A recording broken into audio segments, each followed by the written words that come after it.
एक बार जंगल की घनी हरियाली के बीच एक नन्हे बंदर किकी के लिए पूरी दुनिया उसकी मां की छाती और उसकी गर्माहट तक ही सीमित थी। किकी के लिए उसकी मां सिर्फ एक सहारा नहीं, बल्कि उसकी पूरी कायनात थी। उसे मां के दिल की धड़कन सुनना और उसकी नरम गोद में दुबक कर सोना सबसे ज्यादा पसंद था। लेकिन उस साल सूखे ने जंगल को अपनी चपेट में ले लिया। फल सूख गए और नदियां धूल से भर गईं। एक तपती दोपहर किकी ने महसूस किया कि मां की पकड़ ढीली पड़ रही है। मां की सांसें, जो हमेशा उसकी गर्दन पर गर्माहट देती थीं, अब उखड़ने लगी थीं।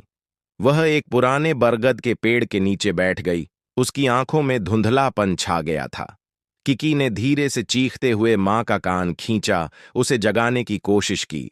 उसने पास पड़ा एक सूखा पत्ता लाकर मां के हाथ में दिया, जैसे कह रहा हो, उठो मां, देखो मैं क्या लाया हूं। लेकिन मां ने कोई हलचल नहीं की।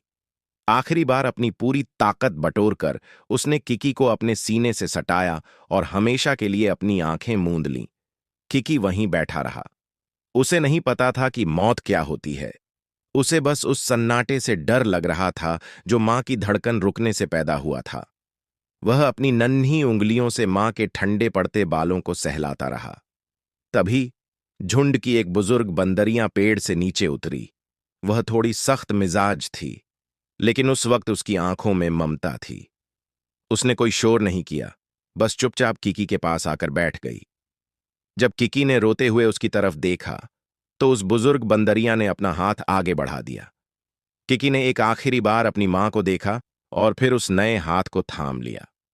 उसकी मां जा चुकी थी, लेकिन जंगल की इस बेदर्द दुनिया में वह अब अकेला नहीं था।